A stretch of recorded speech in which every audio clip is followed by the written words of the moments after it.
हम लोग एनएमएमएस में आए हुए 2019 में जब आपका परीक्षा हुआ था, उनमें कुछ प्रश्नों को हल करेंगे और देखेंगे कि किस प्रकार के प्रश्न आते हैं। और इस वीडियो में आपको 25 से 26 प्रश्न मिलेंगे और वीडियो आपके नेक्स्ट आते रहेंगे, जिसमें आपका 90 प्रश्न टोटल कराया जाएगा। वीडियो में बने रहने के लिए आप लोग वीडियो को ज़्यादा से ज़्यादा लाइक करें, सब्सक्राइब करें, शेयर करें। लाइक करते हैं तो जो नेक्स्ट वीडियो आती है वो आपको प्रोवाइड हो जाती है आसानी से। जो है जो यूट्यूब का एल्गोरिथम है वो आपके सामने वीडियो ला देता है जब भी हम वीडियो अपलोड करेंगे। ठीक है, तो सब्सक्राइब ज़रूर करें और ज़्यादा से ज़्यादा वीडियो को शेयर करें। तो चलिए शुरुआत करते हैं पहला क्वेश्चन से। जो हमारा पहला क्वेश्चन है, इसमें से प्राकृतिक खाद है।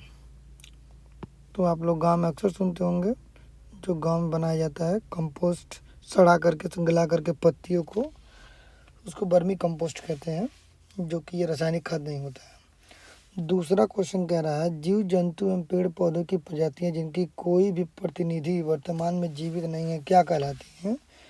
तो ऐसे ऐसे जीव जंतुओं को हम लोग विलुप्त, एक्सटिंक्ट में के रूप में रखते हैं।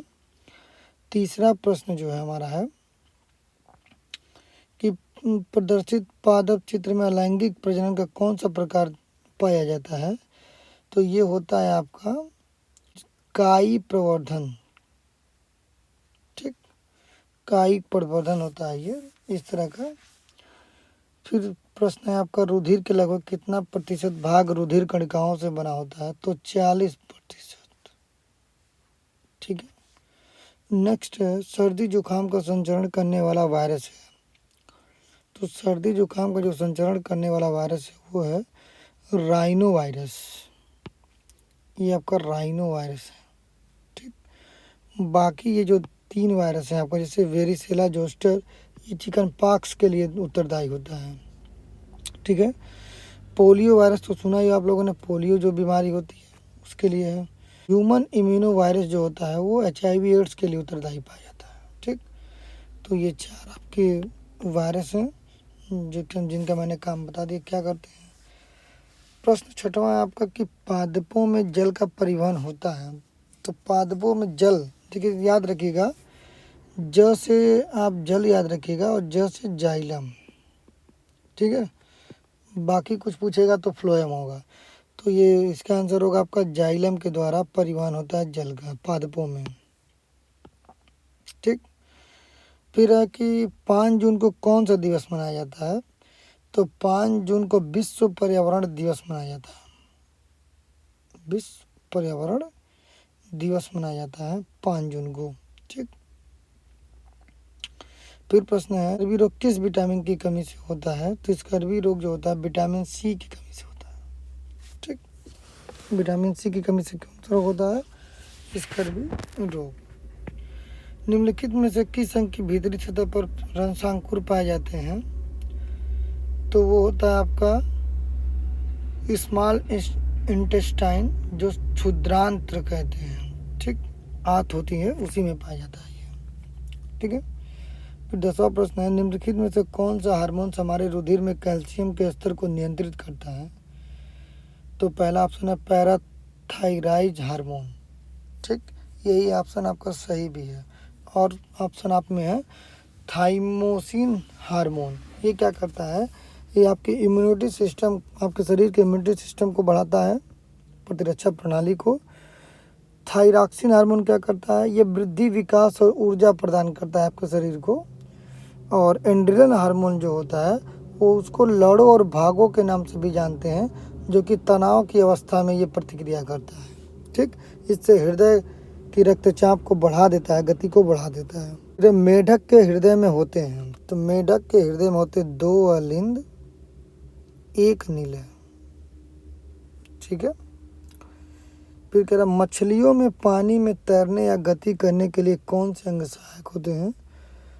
तो गलफड़े तो होते नहीं हैं, सल्क भी नहीं होते हैं, फिन्स, उनके फिन्स लगी होती हैं। वही फिन्स क्या है? से मान लो ये मछली है,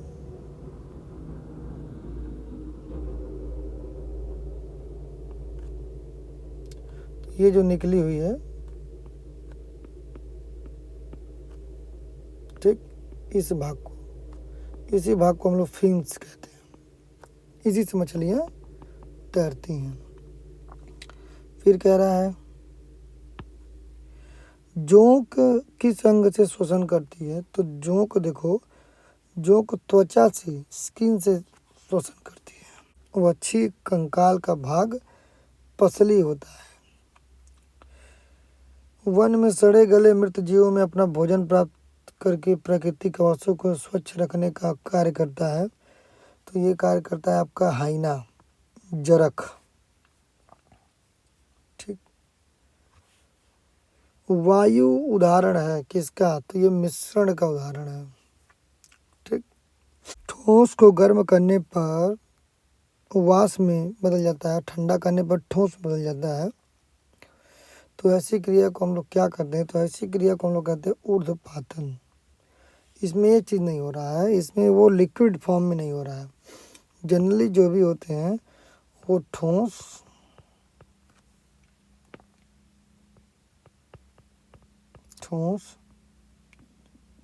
द्रव, गैस में, लेकिन ये द्रव वाला जो कॉन्सेप्ट होता है यहाँ पर हट जाता है। निम्नलिखित में से अस्थायी परिवर्तन कौन सा है? अस्थायी मतलब कुछ देर के लिए परिवर्तन हो फिर पुनः अपनी अवस्था में आ जाए, उसे अस्थायी परिवर्तन कहते हैं। तो जैसे लोहे का जंग लगना, ये तो अस्थायी परिवर्तन है क्योंकि वो कभी फिर लोहा नहीं बन सकता है। दूध से दही का बनना, ये भी अस्थायी परिवर्तन है क्योंकि दही फिर दूध नहीं बन पाएगा। टायर का जलना, ये भी अस्थायी परिवर्तन है, एक बार टायर जल जाएगा तो फिर वो टायर नहीं बन पाएगा। बर्फ़ का पिघलना, ये जो है आपका अस्थायी है क्योंकि पिघलेगा तो वो लिक्विड बनेगा फिर बर्फ़ बन जाएगा। तो ये क्या होता है? ये अस्थायी परिवर्तन होता है। फिर लवण के जलीय विलयन विद्युत क्या होते हैं? सुचालक होते हैं, कुचालक होते हैं, उदासीन होते हैं, चालक होते हैं। तो लवण के जो जलीय विद्युत विलयन होते हैं उसमें Na दो पार्ट में था, Na प्लस Cl माइनस, तो ये हो जाएंगे विद्युत के सुचालक। किस धातु का गलनांक बहुत कम होता है? तो जो गैलियम धातु होता है उसका गलनांक बहुत ही कम होता है। रूम टेम्परेचर के थोड़ा सा और बढ़ा देंगे, 23 डिग्री तापमान से थोड़ा सा और बढ़ा देंगे तापमान, तो ये अपने आप गल जाता है। ठीक। नेक्स्ट क्वेश्चन है किस धातु को मिट्टी के तेल में डुबो कर रखा जाता है?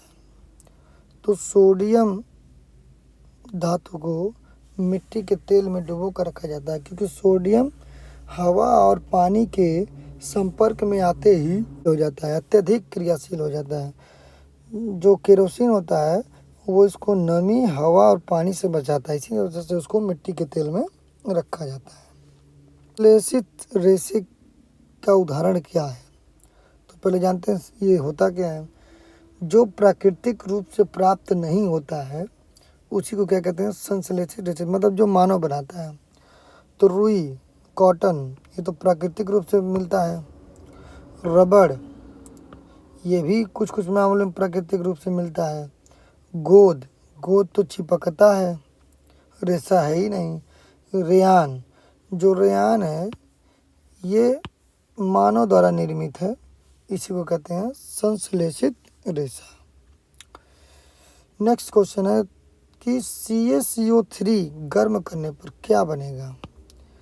तो ये कैल्शियम जो होगा वो ऑक्सीजन के साथ रिएक्ट करेगा तो कैल्शियम ऑक्साइड बना लेगा, और यहाँ पर एक ऑक्सीजन निकलेगा तो यहाँ पर बचेगा आपका CO2 जो कि वायुमंडल में चला जाएगा। तो हमारा ऑप्शन कौन सा है? पहला ऑप्शन।